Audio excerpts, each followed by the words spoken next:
Hola, buenos días a todos. ¿Qué tal estáis? En primer lugar, por favor, confirmadme que podéis ver las diapositivas, que podéis escucharme y si es así, pues continuamos con la clase, ¿vale?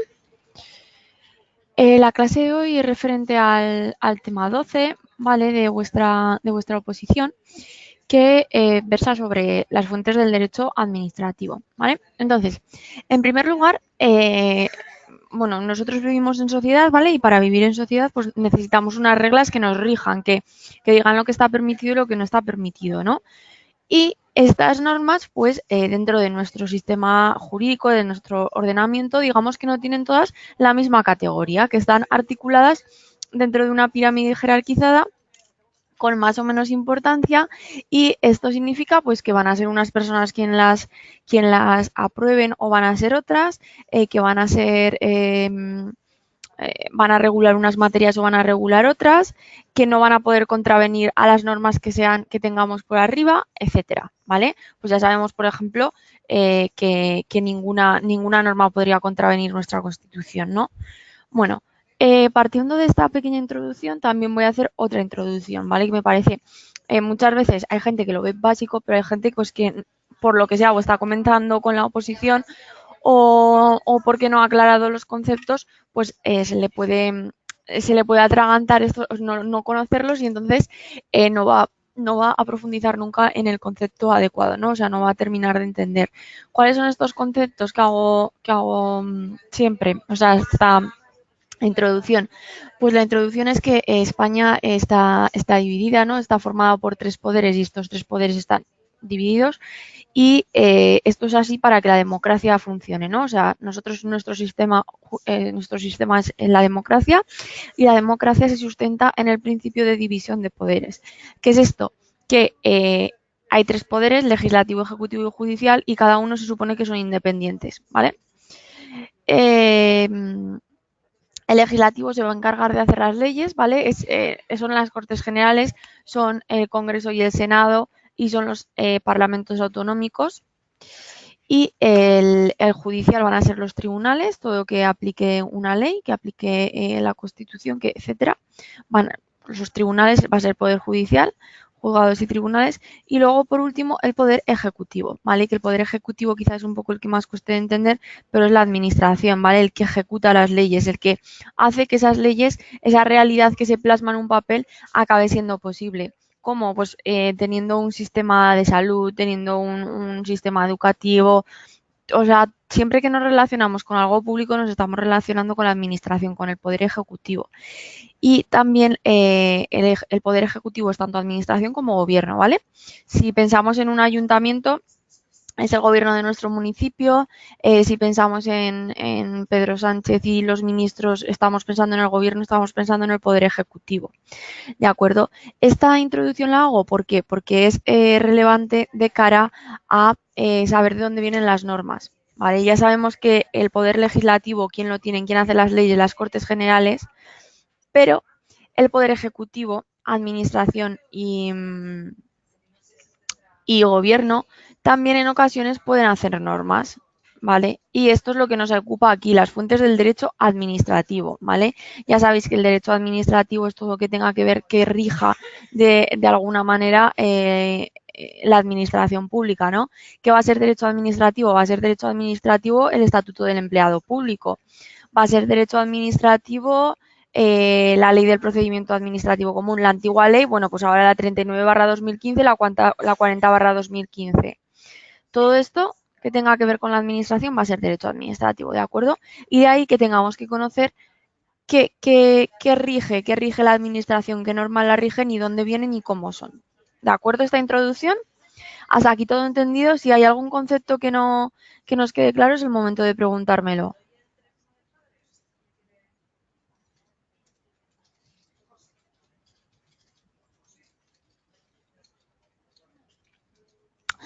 Vale, pues continuamos. Como os decía, el derecho es un conjunto de normas que van a regir el Estado, ¿vale? Y que van a regular todas las conductas que aparezcan en una sociedad, ¿vale? A ver, un segundo. que os ponga la diapositiva.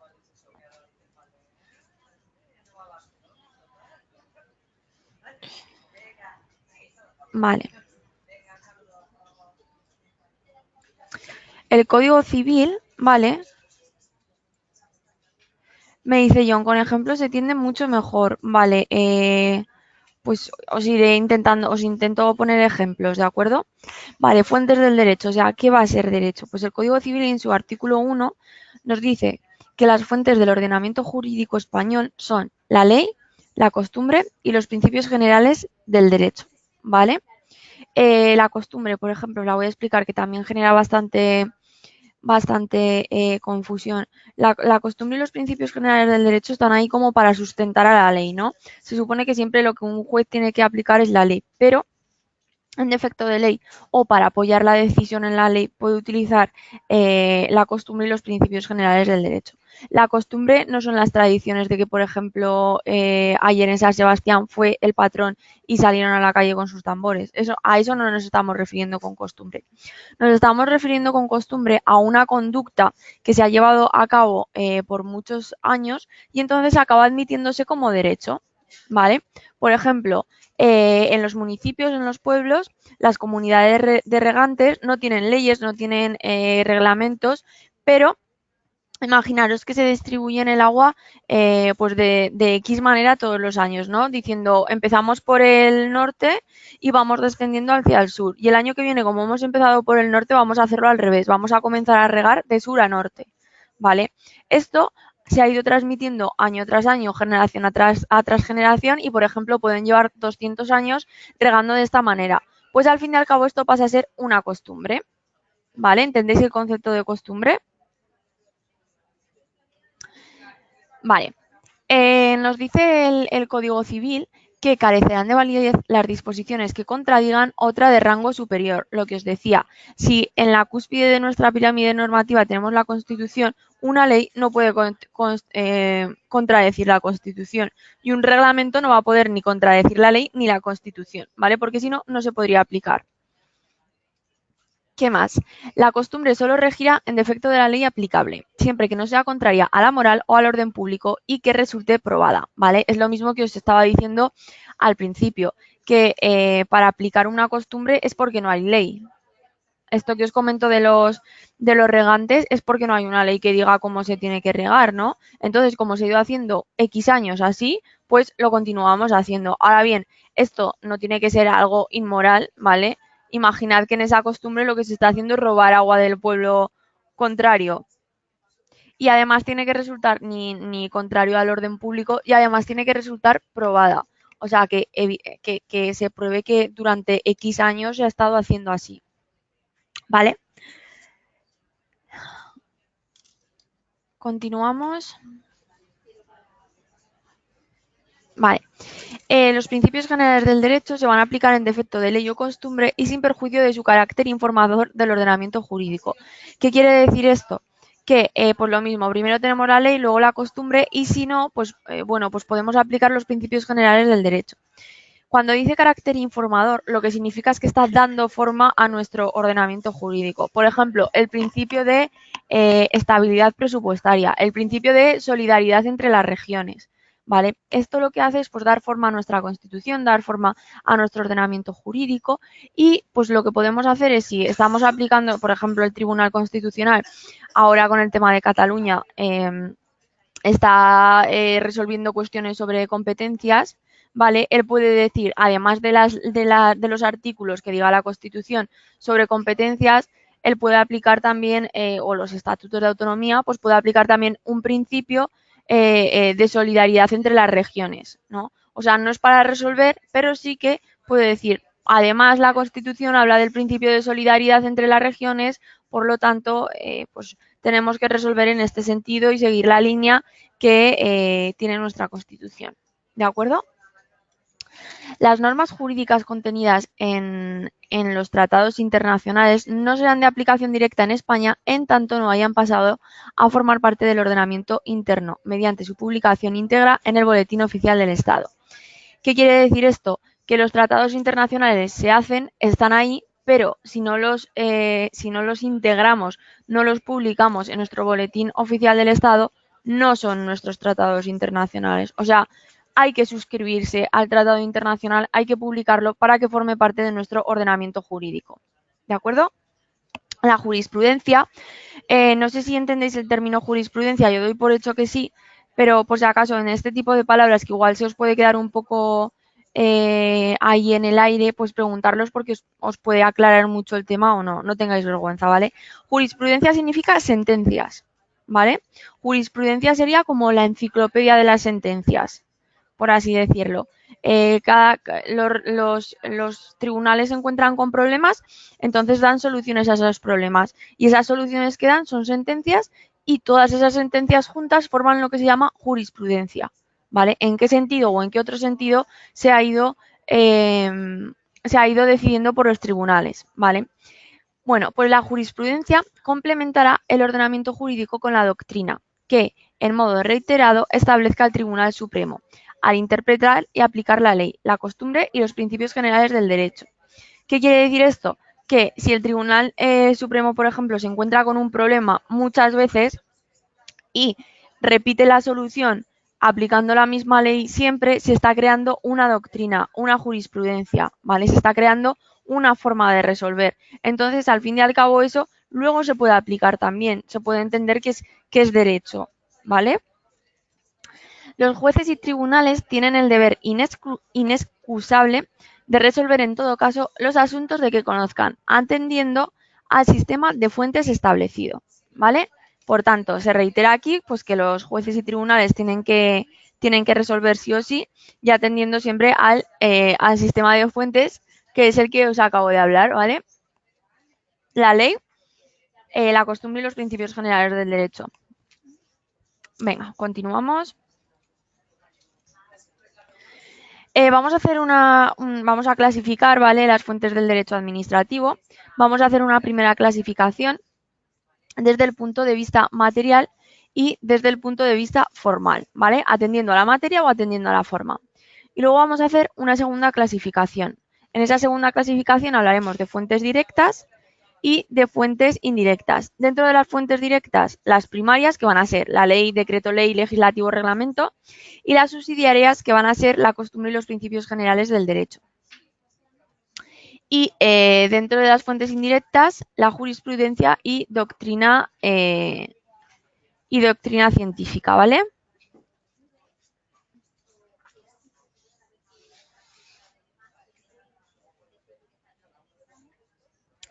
Vale, pues desde el punto de vista material van a ser fuentes los órganos que producen derecho administrativo, como son el Parlamento, el Gobierno, las Cortes Autonómicas, el Gobierno Autonómico, etcétera, ¿vale? Y desde el punto de vista formal, hablamos de cómo se exteriorizan las normas, ¿vale? ¿Qué forma pueden tener una norma? Pues hablamos de ley, hablamos de reglamento, hablamos de decreto, etcétera, ¿vale? Ahora, en la segunda clasificación, fuentes directas son las que encierran en sí la norma y son aplicables siempre que concurran los supuestos de derecho contemplados en ellos, ¿vale? Van a ser a grosso modo pues la ley, la costumbre, los principios generales del derecho y luego se pueden clasificar, como os digo aquí, en primarias o en subsidiarias. ¿Van a ser fuentes primarias? Pues la ley, el decreto legislativo, el reglamento y los actos con fuerza normativa, ¿vale? Para el ámbito del derecho administrativo, que es el que nos está ocupando ahora, el tipo de norma característico es el reglamento, ¿vale? Que es una norma legal emanada del Poder Ejecutivo, que es el más relacionado con la administración al fin y al cabo, ¿vale? Y incluimos como fuentes directas primarias, ¿vale? Fuentes directas primarias. Os digo todas que incluimos. Reglamentos comunitarios, que no hay que confundir con los reglamentos estatales, ¿vale? Los reglamentos comunitarios se aplican directamente, vienen de la Unión Europea y se aplican directamente, ¿vale? Un reglamento estatal viene del Poder Ejecutivo, ¿vale? Sin embargo, el reglamento comunitario viene del poder legislativo de la Unión Europea. Vale, seguimos con las fuentes directas primarias. Estatuto, reglamento comunitario, constitución, estatutos de autonomía, leyes orgánicas, leyes ordinarias, ¿vale? Decretos leyes, decretos legislativos, decretos de los consejos de gobierno, órdenes ministeriales, resoluciones, circulares e instrucciones, tratados internacionales, etcétera, ¿vale? Ahora bien, las fuentes subsidiarias se aplican en defecto de las de antes. Si volvemos a lo que os explicaba al principio de la clase sobre el, eh, el artículo 1 del Código Civil, sobre las fuentes del derecho, pues que veíamos que se aplicaba subsidiariamente la costumbre y los principios generales del derecho, ¿no? Vale, bueno, como ya os he explicado los principios y costumbres, continuamos. Si queréis que incida un poco más en algo, me decís, ¿vale? Me paráis y me decís en qué concepto queréis que incida. En cuanto a las fuentes indirectas, ¿vale? Son dos, que son la jurisprudencia y la doctrina científica. La jurisprudencia va a complementar el ordenamiento jurídico con la doctrina que de modo reiterado establezca al Tribunal Supremo a interpretar y aplicar la ley, ¿vale? La costumbre y los principios generales del derecho. Es lo que os estaba diciendo. Lo que hace la jurisprudencia es, como hemos resuelto muchas veces en un sentido, ¿vale? Al fin y al cabo, pues estamos creando una línea de resolución de problema que en defecto de lo demás podríamos aplicar, ¿vale? Y luego la doctrina científica son pues, los artículos, las publicaciones que hacen los expertos en materia. No tiene mucha importancia como fuente del derecho, incluso del derecho administrativo, incluso hay autores pues, que no la consideran una fuente, ¿de acuerdo?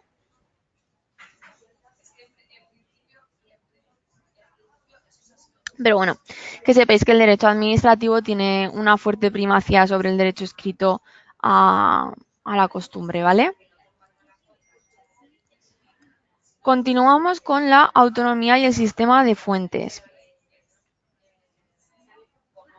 En el artículo 149.3 de la Constitución se regulan las relaciones entre los ordenamientos estatales y los ordenamientos autonómicos, ¿vale? Y estas relaciones se tienen que basar se tienen que ajustar en unos principios. ¿Estos principios cuáles son? Pues que los estatutos de las comunidades autónomas pueden recabar como competencias materiales recabar como competencias materias que no sean atribuidas expresamente al Estado, ¿vale? Las llamadas competencias exclusivas del Estado. ¿Qué más? En caso de conflicto, el principio de primacía del derecho estatal sobre el derecho de las comunidades autónomas, siempre que no esté atribuido en exclusiva a las competencias autónomas, ¿vale?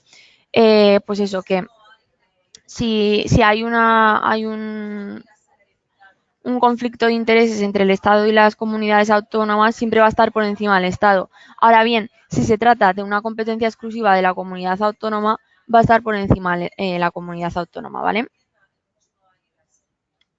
Luego también hay un principio de supletoriedad del derecho estatal sobre el derecho de las comunidades autónomas, pero volviendo a lo mismo, que sea en caso de que no sea algo que se le ha atribuido al Estado, ¿vale?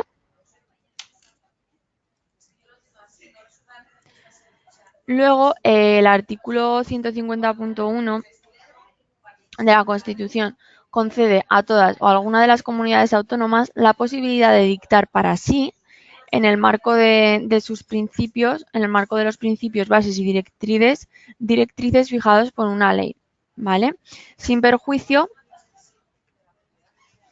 de las competencias de los tribunales, en cada ley marco se va a establecer la modalidad de control de las Cortes Generales sobre estas normas legislativas de las comunidades autónomas, ¿vale?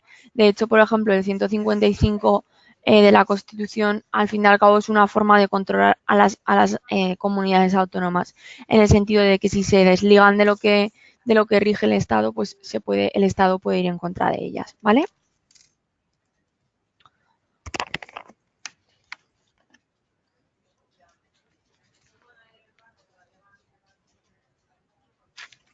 Bueno, Pues como os decía, tenemos un principio de jerarquía, ¿no? Digamos que las normas van subordinadas unas a otras, o tenemos la primacía de la Constitución y debajo, pues, ya sabéis, la pirámide, ¿no? Este principio de jerarquía va a tener una serie de consecuencias, que son, pues, como todo, ¿no? Unas consecuencias positivas y unas consecuencias negativas. Vamos a verlas y, en concreto, las positivas es que las normas de rango superior pueden modificar o derogar válidamente las que están en el rango inferior, ¿vale? Entonces, esto es una forma pues muy fácil de acatar, ¿no? Pues en el momento que se hace, que imaginaros que la Constitución modificara algo sustantivo, luego todas las leyes que la contradijeran pues ya estarían derogando, ¿no? O por ejemplo, alguna ley habéis podido ver que diga queda derogada con la publicación de tal norma, queda derogada tal, porque esté contradiciendo esta norma de rango inferior, ¿no? Vale. ¿Qué más? Consecuencias negativas de esperar. Que esto no es este artículo, sino es el 47, ¿vale?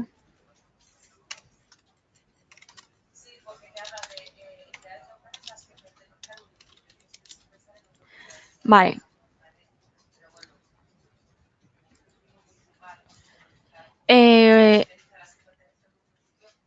Las consecuencias negativas, ¿vale?, del principio de jerarquía se reflejan en este artículo, estableciendo que la nulidad de pleno derecho de las disposiciones administrativas que vulneran la Constitución española, las leyes u otras disposiciones administrativas de rango superior, las que regulen materias reservadas a la ley y las que establezcan la retroactividad de las disposiciones sancionatorias no favorables restrictivas a los derechos individuales, ¿vale? ¿Tenéis claro el concepto de retroactividad de las disposiciones no favorables?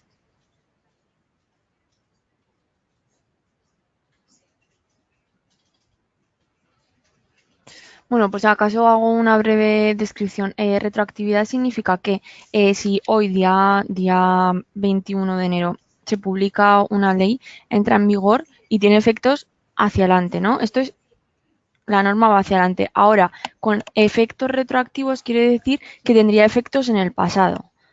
¿Qué es lo que dice nuestra Constitución? Que una ley no puede tener efectos en el pasado al no ser que sea algo favorable, ¿vale? Pues, por ejemplo, si se está cambiando, yo que sé, un criterio en una sanción que va a ser más favorable para esa persona, sí que podría tener efectos hacia el pasado, ¿vale? Y diría, pues, cuándo empezaría ese efecto, aunque se publicara hoy. Vale. Bueno, pues lo que os decía, lo que viene a significar el principio de jerarquía normativa es que las normas del ordenamiento van a estar ordenadas en un sistema que es jurídico subordinado de unas a otras, por lo que carecen de valor las disposiciones que contradigan a otras de rango superior, ¿vale? Me reitero, un reglamento no puede contradecir a una ley no puede contradecir a la Constitución, ¿vale? Vale, entramos a ver las fuentes directas primarias, ¿vale? La Constitución, ya sabéis que es nuestra norma suprema, ¿no? Es la norma directamente aplicable con preferencia a cualquier otra. Es la norma suprema de nuestro ordenamiento jurídico. Organiza el poder y proclama una serie de principios que condicionan la actuación de los poderes públicos y define el régimen político, ¿vale? O sea, el régimen político tenemos una democracia, una monarquía parlamentaria, perdón, la actuación de los poderes públicos. ¿Cuáles son los poderes públicos? Decíamos que era el ejecutivo, judicial, legislativo, pues define cómo actúan y, bueno, pues da una serie de principios como puede ser la libertad, la igualdad, etcétera. Vale, si alguna ley la contradice, va a ser anulada por los tribunales o por el órgano establecido al respecto. ¿Vale? Siguiente fuente directa primaria, la ley. La ley va a ser toda norma jurídica de carácter general y obligatorio que viene hecha por el Poder Legislativo. Característica, racionalidad, tiene que estar razonada. Generalidad del destinatario, o sea, va dirigida a una generalidad de personas.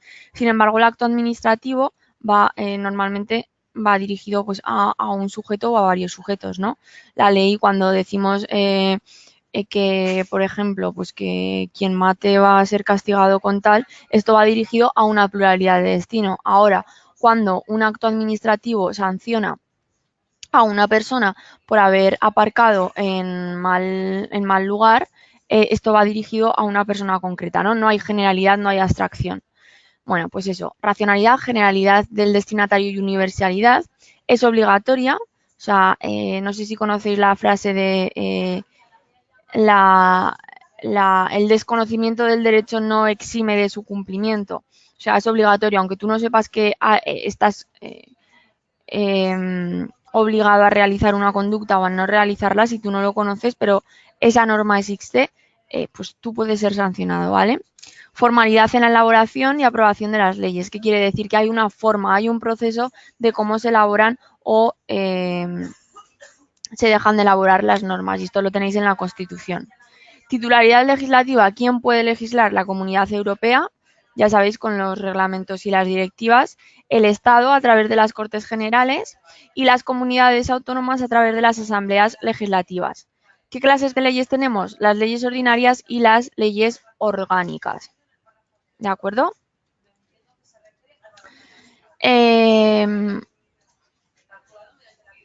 Vale, a ver. Empezando por las leyes orgánicas, que digamos que son las más relevantes.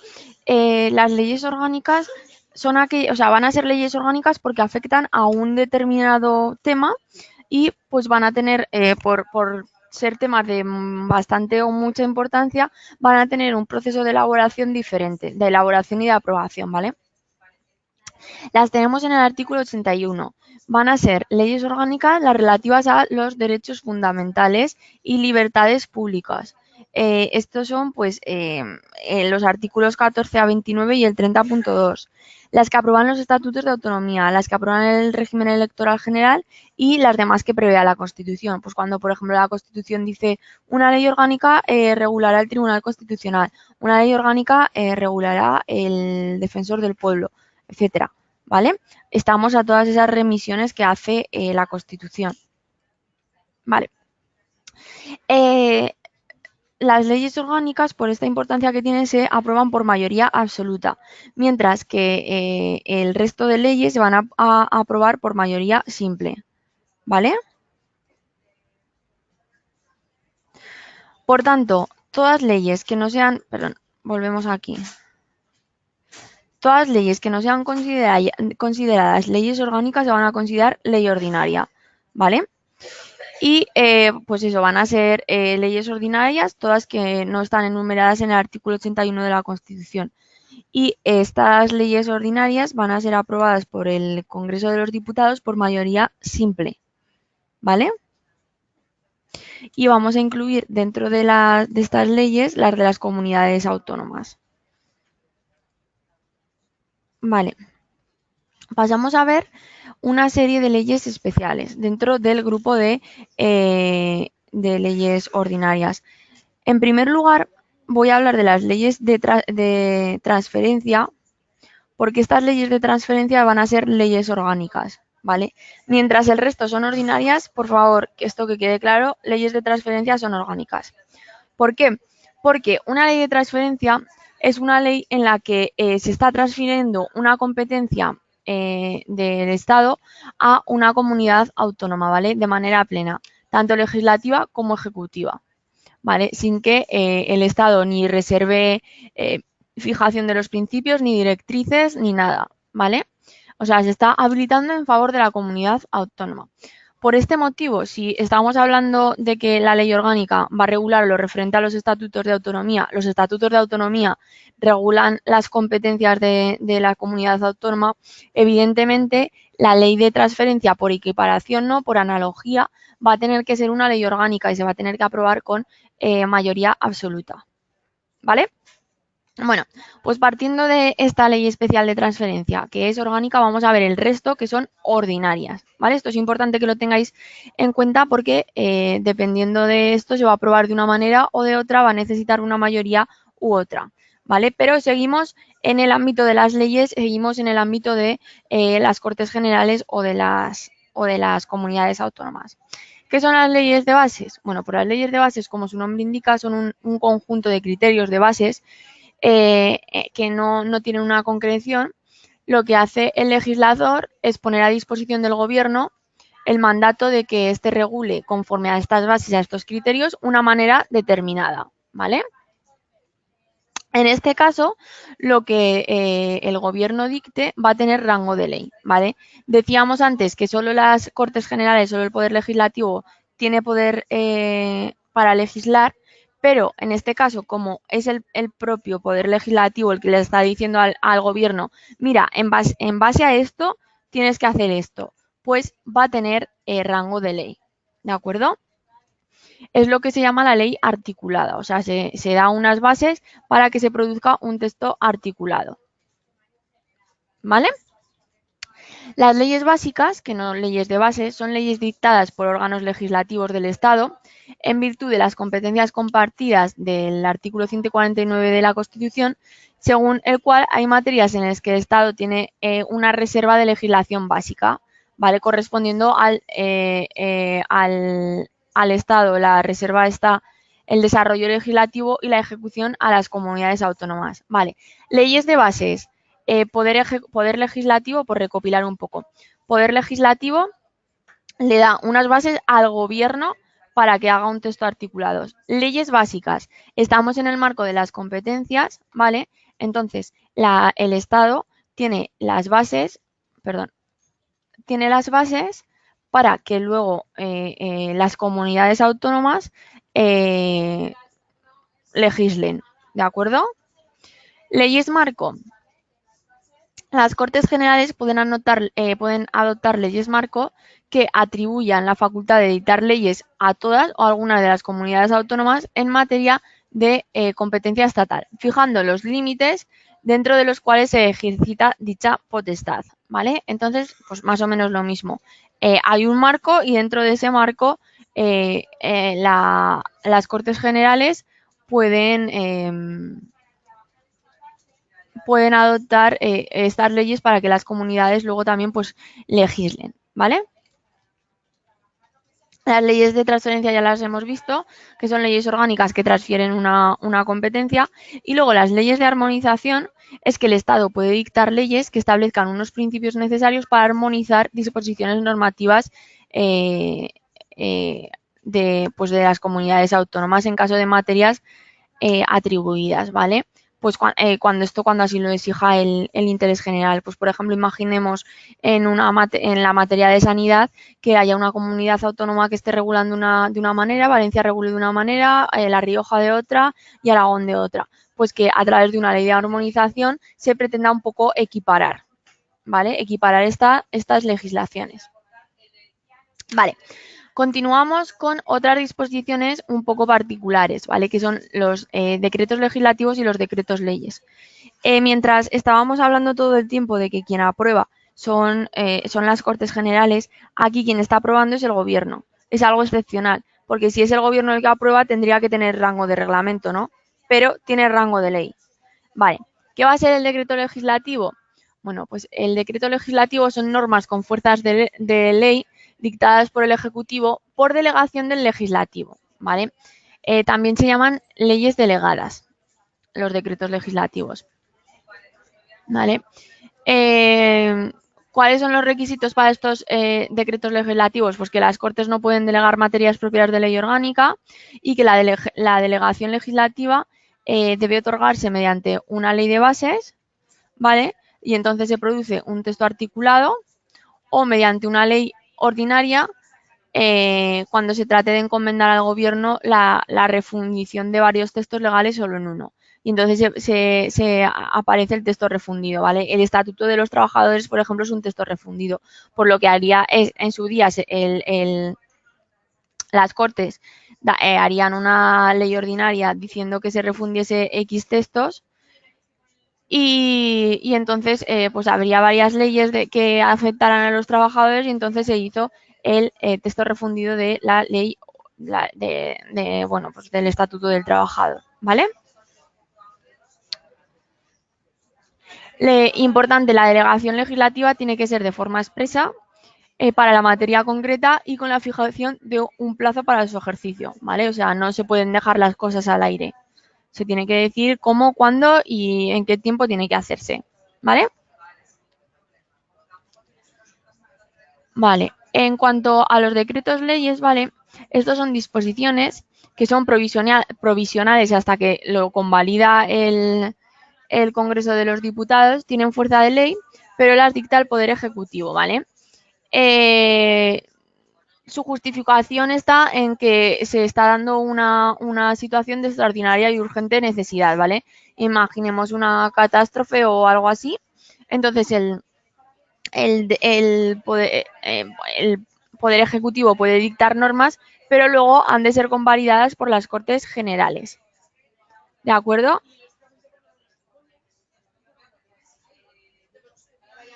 ¿Hasta aquí, claro? Vale.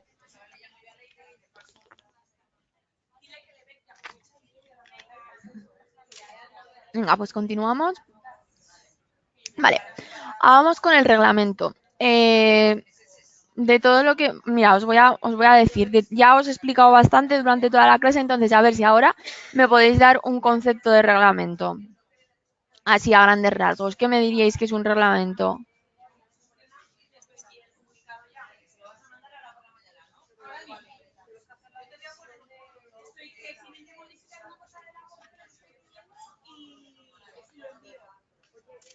¿Me decís algo?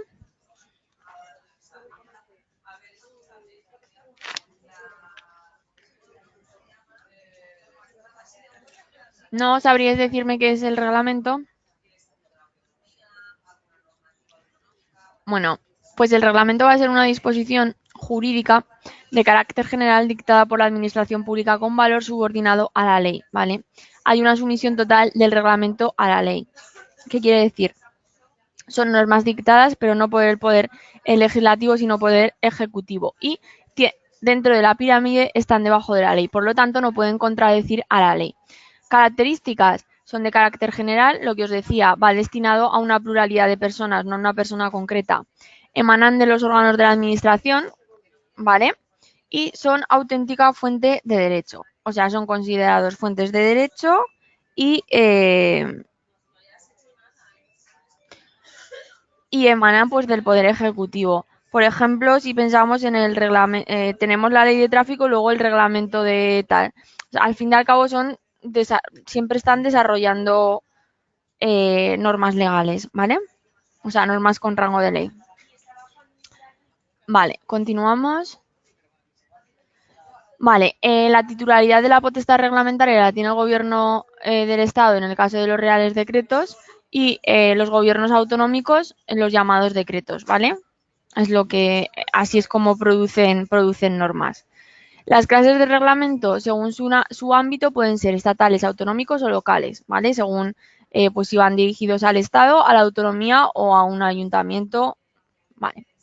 Según su contenido, internos o externos. ¿Por qué? Porque puede haber, por ejemplo, el reglamento que os hablaba de circulación es externo porque es de cara a las personas, pero puede haber reglamentos orgánicos, como puede ser el reglamento de funcionamiento del Congreso de los Diputados o del Senado. En este caso, es un reglamento interno porque es de aplicación al propio órgano, ¿no? Al Senado y al Congreso. ¿Entendéis la diferencia entre internos y externos? Luego, también por la relación de los reglamentos con la ley, pueden ser ejecutivos, pueden ser independientes o de necesidad, ¿de acuerdo? Los reglamentos ejecutivos van a ser aquellos que se editan en virtud de remisiones normativas a la ley a favor del reglamento para desarrollar y complementar la ley en la que se apoya, lo que os estaba diciendo antes. El ejemplo tenemos la ley de seguridad vial, ¿no? De tráfico y seguridad vial, y luego el reglamento que la desarrolla. Esto es un reglamento ejecutivo, ¿vale? Reglamento independiente van a ser los reglamentos que no desarrollan ni complementan ninguna ley, sino que en virtud de la potestad general que le atribuye la Constitución a las administraciones públicas, pues pueden regular una materia, ¿vale? Y ¿qué más? Nos quedan los reglamentos de necesidad. Los reglamentos de necesidad, pues, a ver.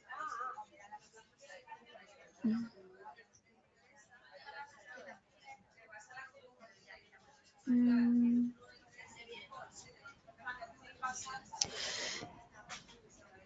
No sé. Ah, vale. Son aquellos que se dictan por caso de emergencia, ¿vale? O ante causas graves en las que haya que suspender una aplicación de una ley. ¿De acuerdo? Vale. Continuando con esta clasificación, por razón de su creación, pueden ser de naturaleza jurídica y puramente administrativa.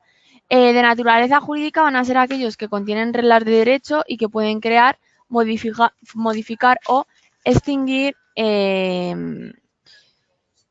situaciones jurídicas subjetivas, ¿vale? Son leyes en sentido material. Y luego los puramente administrativos, que son aquellos que no contienen normas de derecho y repercuten solo en el ámbito interno de la administración sin afectar a la esfera jurídica de los ciudadanos, ¿vale? Por lo que os decía de los reglamentos orgánicos que son para un poco de forma interna, ¿no? Para ver cómo, por ejemplo, un ayuntamiento que tenga su propio reglamento orgánico, pues para saber cómo funciona, ¿no? Cómo tiene que regirse. Vale. Y en cuanto a sus destinatarios, pueden ser generales y especiales. Reglamentos generales son los que van dirigidos a todos los ciudadanos y luego los reglamentos especiales son los que son dirigidos a aquellos que se hallan en una especial relación con la administración. Pues a vosotros cuando seáis empleados públicos, por ejemplo. ¿Vale?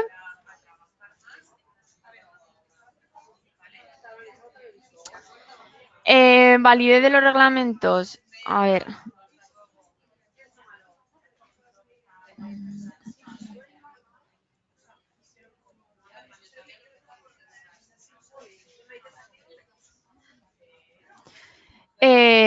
Validez de los reglamentos, pues vale, pues van a ser nulos de pleno derecho las disposiciones administrativas que vulneren la Constitución, las leyes u otras disposiciones administrativas de rango superior, las que regulen materias reservadas a la ley y las que establezcan la retroactividad de disposiciones sancionadoras no favorables o restrictivas de los derechos individuales, ¿vale? Pues lo que estábamos diciendo todo el momento. O sea, que no hace falta ir al Tribunal Constitucional para que nos diga que algo no es válido o no es constitucional, que un reglamento no es válido. No, si está vulnerando una ley, si está vulnerando la Constitución, si está vulnerando un decreto ley, o sea, disposiciones administrativas de carácter superior, se va a entender que es nulo de pleno derecho. ¿Vale? Continuamos. La Constitución española, en el artículo 106 que os pongo aquí, nos dice que los tribunales van a controlar la potestad reglamentaria y la legalidad de la actuación administrativa, así como el sometimiento de ésta a los fines que la justifican. Los particulares, en los términos establecidos por la ley, van a tener el derecho a ser indemnizados por toda lesión que sufran en cualquiera de sus bienes y derechos, salvo en los casos de fuerza mayor, siempre que la lesión sea consecuencia del funcionamiento de los servicios públicos. ¿De acuerdo? O sea, que siempre por detrás la Constitución nos plantea este artículo para dar fuerza a que, bueno, a que esta concesión especial de que haya reglamentos, de que el Poder Ejecutivo haga normas, pueda ser revisada, ¿no? Esté sometida a un control jurisdiccional. ¿Hasta aquí todo claro?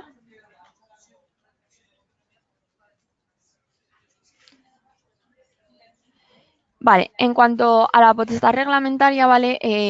Tiene una serie de límites. Entonces, vamos a hablar de los límites formales y de los límites materiales. Los límites formales son relativos al aspecto externo del reglamento, ¿vale? Por tanto, los sujetos que tienen atribuida la potestad reglamentaria, hay que decir que solo va a ser válido el reglamento que sea dictado por órgano competente, ¿vale? ¿Qué más? Eh,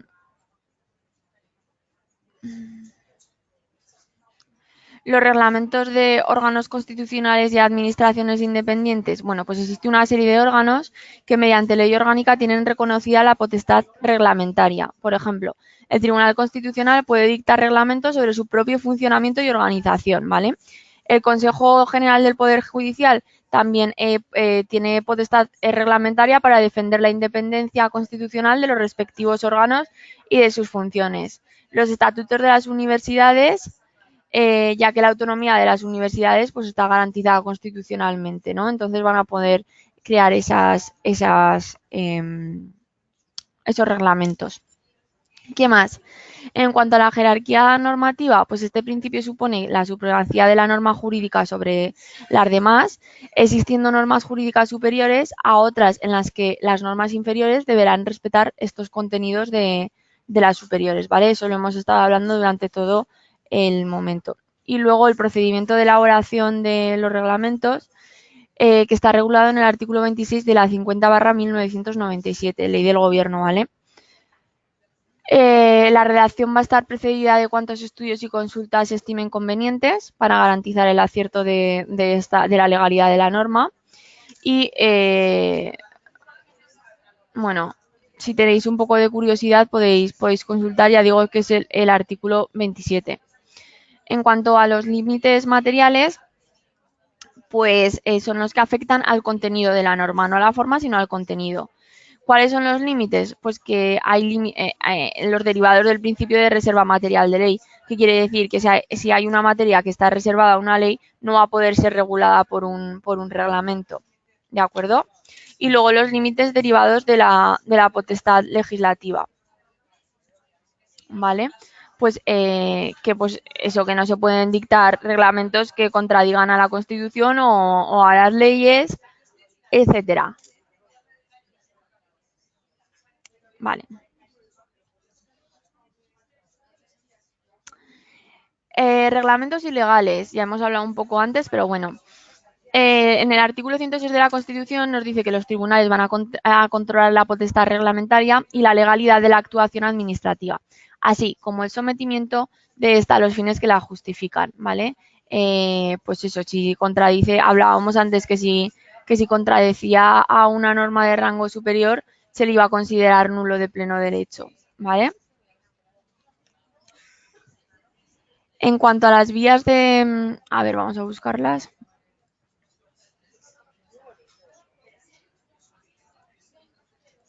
En cuanto a las vías de defensa, ¿vale?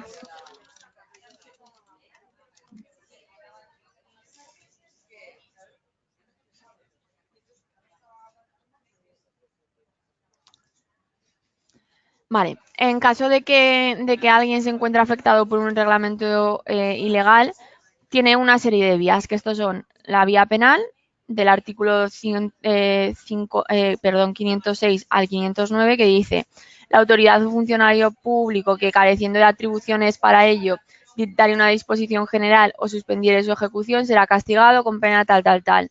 El juez o magistrado que se arrogare atribuciones administrativas, uy, va, de las que careciere o impidiere su legítimo ejercicio por quien las ostentare, va a ser castigado, bueno, por pena de prisión, ¿vale? La vía de la excepción, que dice que los jueces y tribunales no aplicarán los reglamentos o cualquier otras disposiciones contrarios a la Constitución, a la ley o al principio de jerarquía normativa. O sea, lo suyo es no aplicarlos. Y luego la contenciosa administrativa, que la tenemos en el artículo 112 de la Ley 39/2015, que dice que contra las disposiciones administrativas de carácter general no cabe recurso en vía administrativa. Los recursos contra un acto administrativo que se funden únicamente en la nulidad de alguna disposición administrativa de carácter general podrán interponerse directamente ante el órgano que dictó dicha disposición. ¿Qué quiere decir esto? Que no podemos ir en vía administrativa a reclamar que un reglamento es inconstitucional, pero si somos sujetos en un acto, somos interesados en un acto administrativo y se está aplicando un reglamento que no es constitucional o que está vulnerando el principio de jerarquía, podemos recurrir ese acto, ¿de acuerdo? Alegando eso. ¿Esto está claro?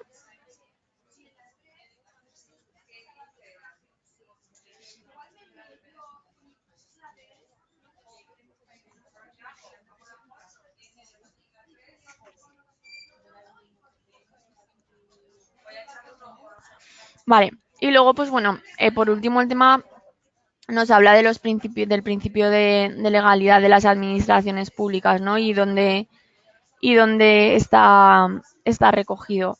En el artículo 1 de la Constitución, que dice que España es un Estado social y democrático de derecho, que propugna como valores superiores del ordenamiento jurídico la libertad, la justicia y la igualdad, ¿vale? ¿Qué más? En el artículo 9.1 que dice que los ciudadanos y los poderes públicos están sujetos a la Constitución y al resto del ordenamiento jurídico. En el 9.3, donde garantiza el principio de legalidad, de la jerarquía normativa, la publicidad de las normas y la irretroactividad de la que hablábamos. En el 103, donde dice que la administración pública sirve con objetividad a los intereses generales y actúa de acuerdo con los principios de eficacia, jerarquía y descentralización. En el 106, donde dice que los tribunales controlan la potestad reglamentaria y la legalidad de actuación administrativa, ¿vale? Bueno, todo esto lo hemos ido viendo a lo largo de la clase. Y luego, por último, en vuestro temario hace referencia al derecho administrativo. Ya lo hemos visto al principio de la clase, pero bueno, por repasarlo un poco, por repasar este punto, decíamos que el derecho administrativo es la rama del ordenamiento jurídico que se aplica a las administraciones públicas y que se puede considerar como el derecho común de las administraciones públicas, ¿vale?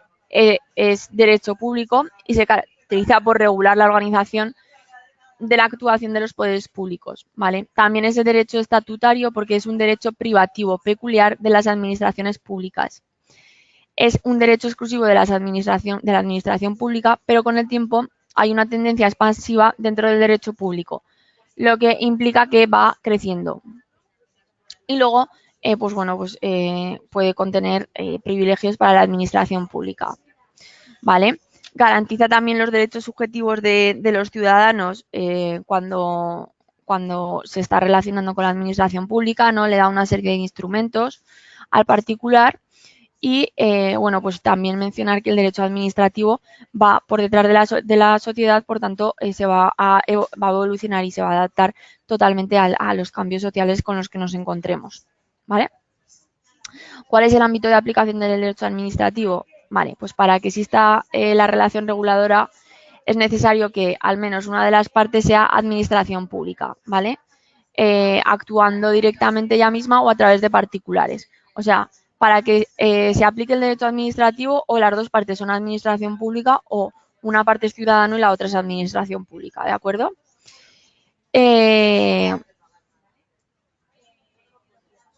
Y nada más, comentaros también pues, que el derecho administrativo se aplica a las funciones realizadas por sujetos privados que realizan tales funciones por delegación de la administración pública. O sea, si estamos hablando de una empresa, por ejemplo, concesionaria, que es un ente privado pero está actuando por delegación, pues también se le aplica el derecho privado, o sea, el derecho administrativo, perdón.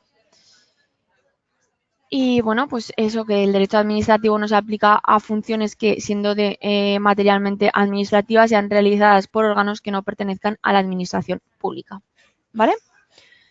Bueno, pues chicos, con esto he acabado la clase de hoy. Si tenéis alguna duda podéis plantearla, es el momento. Si no, podéis plantearla si os va surgiendo después al repasar a través de la mensajería o del horario de tutorías telefónicas. Y si necesitáis la presentación, pues podéis solicitarla a través de la mensajería, ¿de acuerdo? ¿Alguna duda?